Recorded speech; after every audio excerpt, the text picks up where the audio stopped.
Hello everyone, and welcome to Hill Street. Today's story is My Right Eye by Olive Logic. If you end up enjoying this story, please leave a like. And if you enjoy hearing stories from me, please subscribe and become a resident of Hill Street and let me know how I'm doing in the comments. Now, let's get to this nightmare. For the past few days, I've been waking up from sleep with great pain in my right eye, which would be super red and tearing up like crazy. When it first happened, I thought that eyelashes or crust probably got stuck under my eyelid while I was asleep. But upon a painful inspection, I discovered no presence of any of those. So I applied eye drops which I found somewhere. It didn't help, and I simply went to school with a red eye, looking like a weirdo who tears up randomly. After a few hours, the pain and redness seemed to go away by itself, and I forgot about it. That was until the very next day, when I woke up with the redness and pain in my right eye again, told my mother about it, and after a hissy fit about not telling her when it first happened, she accompanied me to the doctor, who diagnosed me with a dry eye.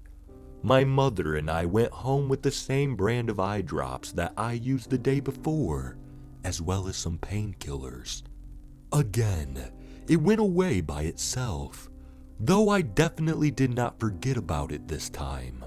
The morning after my visit to the doctor, I got up from my sleep, grabbed a large bucket, and stuffed as many ice cubes as I could from the freezer. To the surprise of my mother, I then proceeded to the toilet, where I filled up the bathtub and poured in the ice cubes before nearly drowning myself just to get rid of the pain. My parents were flabbergasted at my actions and immediately dragged my wet self to the hospital, where I was referred to an ophthalmologist, an eye doctor. She did a thorough inspection and came to the same conclusion as the previous doctor. I had a dry eye, and it was nothing more than that. I was given special eye drops and anti-inflammatory medication, and was recommended to get more sleep, as well as to come back if the issue persisted. Before my parents could assault her with words, the ophthalmologist insisted that there are treatments to be explored. Something about injections and lasers if the eye drops and medication are not effective. Later that night, I had a strange dream where I was lying down on a soft bed with a blanket placed over my body. There was a searing pain in my right eye, which I felt was wide open, but covered with a white eye patch. The left eye was wide open too, with which I saw a dark ceiling that was unfamiliar. There was no light, and when I tried to move or look around, it felt that I was unable to. Nothing funny happened at first, aside from the discomfort I was feeling from the pain in my right eye, as well as the feeling from being immobilized, which kind of strained my neck. Moments after grumbling to myself about being in a stupid dream, I realized that I was not blinking. Not one bit. Suddenly, I felt something tugging at the blanket from the foot of the bed. With my head facing the ceiling above me and not being able to move, I could not see what was pulling the blanket, but my gut told me that it was nothing good. As the pain in my right eye intensified, I started breathing rapidly as fear crept all over my body. I tried to move even a single muscle, any muscle, but to no avail. The tugging stopped. It was silent. As my breathing slowed, my mind went into overdrive. I knew that I was in a dream. I knew that none of it was real. I knew that I should try to wake. From some godforsaken corner of the room I was in, someone or something thing was approaching me. As the creaks got louder and louder, it stopped right next to the bed, where from the corner of my left eye, I could make out a tall and dark figure standing on my right. I know you're there. I heard a voice, if you could call it that. It was akin to someone dragging their nails on a metal plate. It was soft, almost whispering, but the voice made me tremble in fear as I felt my bladder loosen. Your grandfather is dying, and he has not chosen someone to inherit me. The voice said, you are his first male descendant.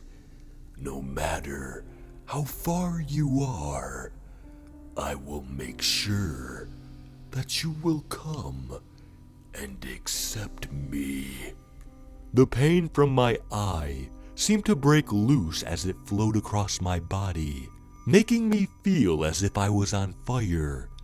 I wanted to scream in terror and agony, but my mouth could not move an inch, whereas any sound I wanted to make was trapped in my throat.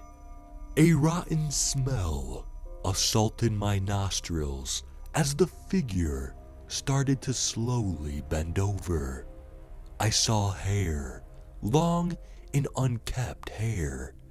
The room was dark, but I knew that the hair was black, far darker than any shade of black I had ever seen.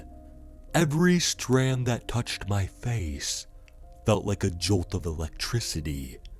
Then I saw a face with fiery red voids for eyes and white dots for pupils.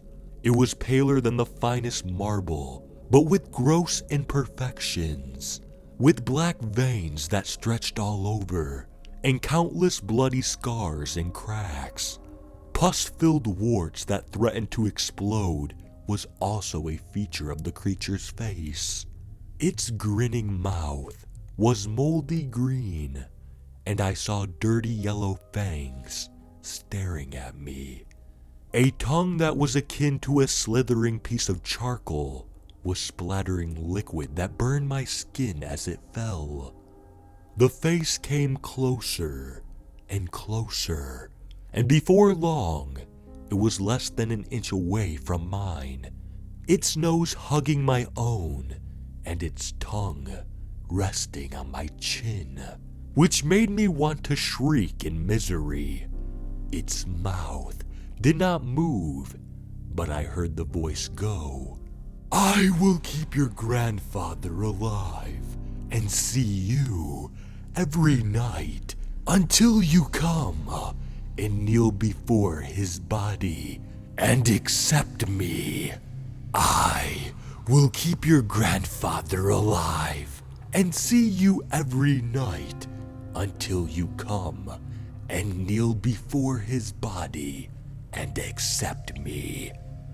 I will keep your grandfather alive and see you every night until you come and kneel before his body and accept me. I will... Adam Lee, wake up! I felt a great force overwhelm me as I screamed awake. Tears ran down my right eye as I expected to see the disgusting creature that I saw. But it was only my mother, who was seated on the edge of my bed next to me, her hands grabbing mine and bawling her lungs out. My father was standing at the door, his face mortified. Adam, your eye. My father started. I struggled my left hand free from my mother's clutches and wiped the tears trailing down my face. They felt thicker than usual. I inspected my palm and did not see what I expected to see. I saw blood. As horror began to creep in, my father dashed somewhere, presumably to call an ambulance or something. while my mother looked at me weirdly with a guilty expression. As her hand started wiping the blood off my face with my blanket, I knew that both her eyes were fixed on my throbbing red eye.